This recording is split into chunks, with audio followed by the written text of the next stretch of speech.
یہ ایک حدیث آپ کے لیے پورے، اور آپ نے کیا کہا؟ یہ میرا پورا دین کی خلاصہ ہے، سمری ہے پورے دین کی، زبان کی حفاظت۔ آپ نے ابو ذر سے کہا، ابو ذر تمہیں دو باتیں بتاتا ہوں، قیامت کے دن پوری قیامت کے انسان ایسا عمل ان کے پاس نہیں ہوگا جو میں تمہیں دو باتیں بتانے لگا، اور ان کا اتنا بڑا وزن ہے کہ کسی بڑے سے بڑی نیکی کا وزن بھی اس کے برابر نہیں ہوگا۔ تو ابو ذر نے پوچھا جی کیا ہے؟ فرمایا ایک اچھے اخلاق اور ایک زبان کی حفاظت۔ ابو ذر مہینہ مہینہ کسی سے بات نہیں کرتے تھے، پورا پورا مہینہ گزر جاتا تھا کسی سے بات نہیں کرتے تھے کہ زبان سے کوئی غلط بول نہ نکلے۔ یہاں گھروں میں لڑائیاں کیوں ہیں؟ زبان کا بول ہے۔ یہاں بچوں کی طلاقیں کیوں ہو رہی ہیں؟ زبان کا غلط بول ہے۔ ماں باپ کیوں ہرٹ ہو رہے ہیں؟ اولاد کی بدتمیزی اور زبان کا بول ہے۔ زبان کا بول سینہ کاٹ کے رکھ دیتا ہے۔ ہمارے پاکستان میں نا بسوں کے پیچھے عجیب عجیب جملے لکھے ہوتے ہیں۔ تو چکور ایک پرندہ ہے، میں نے زامبیا میں دیکھا، جنگل میں مجھے انہوں نے دکھایا، بڑی خوبصورت چال چلتا ہے، ایسے بڑا مست ہو کے۔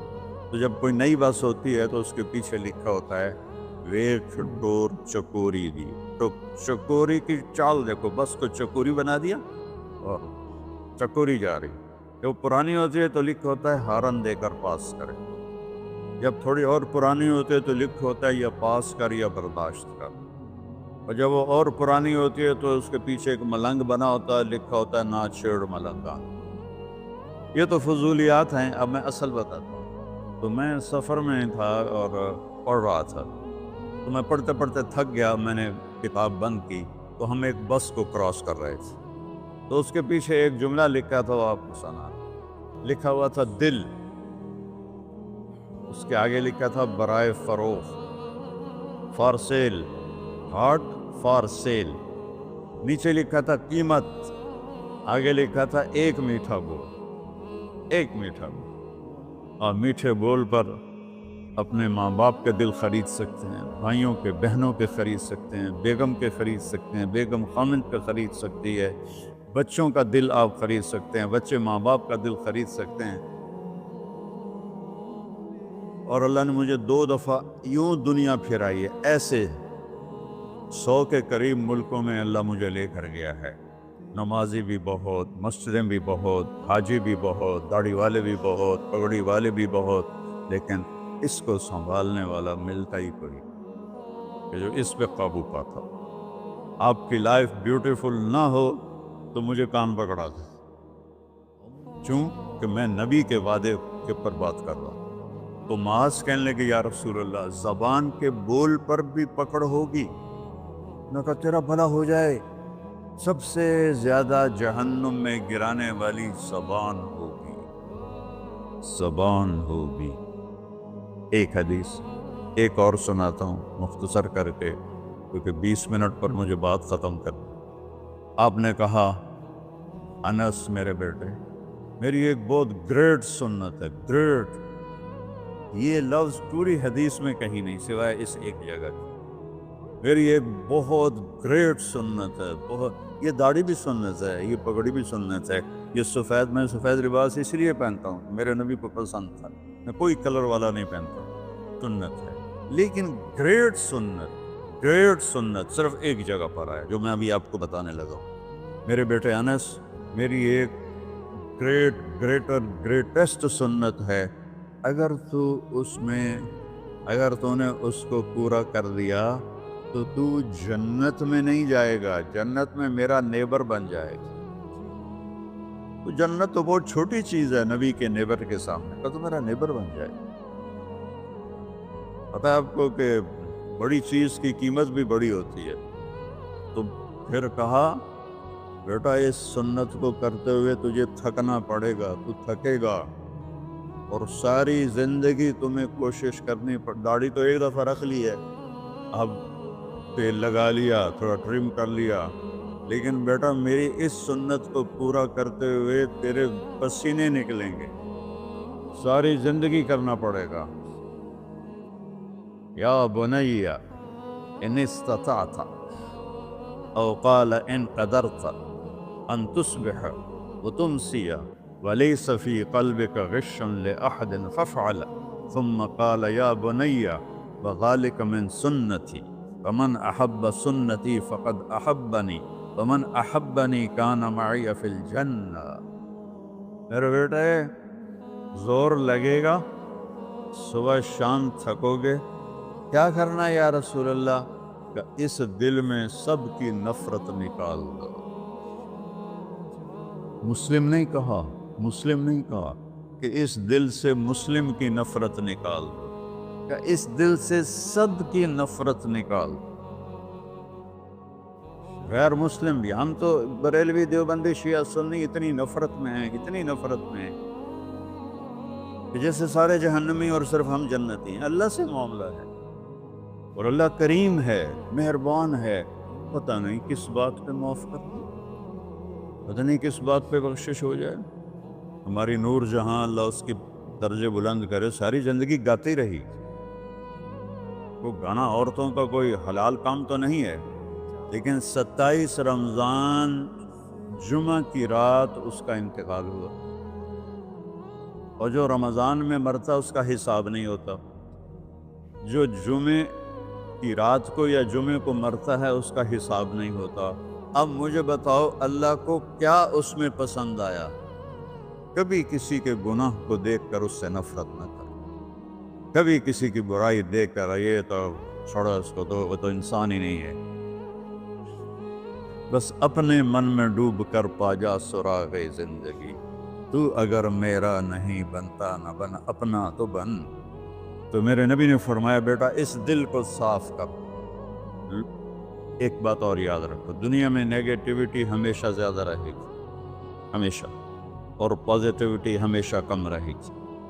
اچھے لوگ کم ہوں گے، برے لوگ زیادہ ہوں گے، اور آپ کو غلط بیہیویئر تنگ کرے گا، پریشان کرے گا، دل دکھے گا، آنسو نکلیں گے. میرا نبی کہتا دل صاف کر، جھاڑو دے. تصبح و تمسیہ میں ہے جیسے ہم روزانہ گھر کے ہماری عورتیں صفائی کرتے ہیں.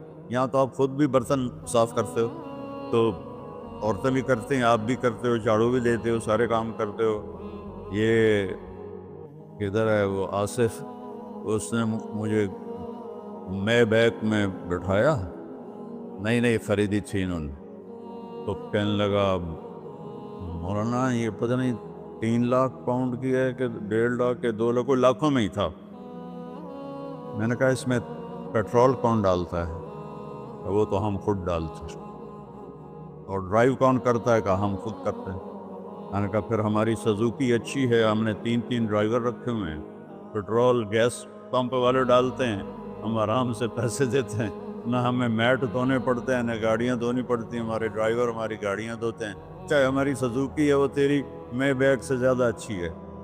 تو زندگی کو اگر خوبصورت بنانا ہے تو صبح شام اپنے دل کو سب سے صاف کرو، کسی سے نفرت نہ. شیعہ سنی میں کتنی نفرت پائی جا رہی، دیوبندی بریلوی میں کتنی نفرت پائی جا رہی، یہ شیطان نے پیدا کی. ہم رحم والے بنے، الرحمن الرحیم میرے اللہ کی صفت ہے. تو میرے عزیزو یہ 2 باتیں میں قابو کر لوں، آپ قابو کر لیں. ایک اس کی حفاظت، ایک اس کو دھو کے رکھنا ہے. کسی کے بارے میں دل آئے گا، بہت آئیں گے، اس نے یہ کیا، اس نے یہ کیا، اس نے یہ کیا، صاف کر. اللہ کہتا میرے اوپر ڈال دے، پھر دیکھ میں تجھے کیا دیتا. تجھے وہ دوں گا نہ کسی آنکھ نے دیکھا، نہ کان نے سنا، نہ کسی کے دل پر اس کا خیال ہو سکتا. تو میرے عزیزو، میرے بھائیو، آپ یہاں اچھی زندگی کے لیے آئے ہیں. میں نے آپ کو اچھی زندگی کے گر کی 2 باتیں بتا دی. اس کو لے کر جہاں مرضی رہو، آپ کی لائف بیوٹیفل ہوگی. چیزیں اچھی ہونے سے لائف اچھی نہیں ہوتی. میرے رب کی قسم، میرے نبی کی غلامی سے زندگی خوبصورت ہوتی ہے. جنت کا مزہ آئے گا. ایسا نہیں کہ ان پر کوئی تکلیف نہیں آئے گی، آئے گی، لیکن وہ اللہ کا شکر ادا کریں، صبر کریں. تو آپ آپس میں محبت سے رہیں، یہاں ایک خوبصورت معاشرہ قائم کریں. غیر مسلموں سے بھی آپ احترام کریں، ہمدردی ہو. اور ان کو عزت دیں، وہ آپ کے بہت قریب آ جائیں۔ تو میرے نبی یہودی کا جنازہ جا رہا تھا، یہودی، میرے نبی کھڑے ہو گئے، یہودی کا جنازہ، کھڑے ہو گئے۔ صحابہ کہنے لگے یا رسول اللہ یہودی ہے، کب پتا ہے یہودی ہے، انسان تو ہے، میرے ہاتھوں سے بچ گیا، کلمہ نہ پڑھ سکا، مجھے اس کا دکھ اور درد اور افسوس ہے۔ تو ہم ان کی احترام کریں۔ ایک کافر آیا، آپ کا مہمان بنا، اور رات کو آپ کے دیا ہوا جو بیڈ تھا چارپائی، اس پہ وہ پوٹی کر کے چلا گیا، آپ کو خراب کرنے کے بھاگ گیا، جب وہ تلوار اپنی بھول گیا۔ جب آپ صبح تشریف لائے تو سارے اس کے بیڈ پر پوٹی تھی، خانہ تھا، تو آپ نے اسے اٹھایا اور پانی لوٹے میں لے کر اسے دھونا شروع کیا۔ صحابہ نے کہا یا رسول اللہ ہم کرتے ہیں، کہا نہیں، میرا مہمان تھا، میں کروں گا۔ اس کو اپنی تلوار یاد آئی، وہ بھاگا ہوا واپس آیا۔ جب وہ واپس آیا تو آپ اس کا پاخانہ صاف کر رہے تھے، تو اتنا ہی دیکھ کر اس نے کلمہ پڑھ لیا۔ یہ دو چھوٹی سی باتیں ہیں، اس کو میں اور آپ عمل میں لے آئیں، اللہ ہمیں عمل کی توفیق دے۔ تبلیغ میں ویکنڈ لگا دیا کرے، آپ کو بہت فائدہ ہو۔ میں 82 میں سب سے پہلے آیا تھا، شاید آپ میں سے بہت سے لوگ 82 میں یہاں ہوں گے بھی نہیں، تو یا نہ کوئی مسجد تھی اور نہ کوئی مسلمان نظر آتا تھا، اور نہ ایسی مسجدیں بھری ہوئی ہوتی تھی، چند لوگ ہوتے تھے، 20-25 لوگ اب بیان میں آ جاتے تو ہم سمجھتے بڑا مجمع آ گیا ہے، اور میں ان میں آگے کے وقت کو دیکھ کر 3 گھنٹے میں ان میں بیان کرتا تھا۔ اس وقت جوانی تھی۔ میں آج دیکھ رہا ہوں کہ کیا میرے رب نے نقش بنا دیے ہیں۔ آپ کو بہت مبارک ہو، اللہ آپ کو، آپ کے بچوں کو سلامت رکھے، دین پر، اسلام پر، آپ کی دنیا بھی اچھی ہو، آخرت بھی اچھی ہو۔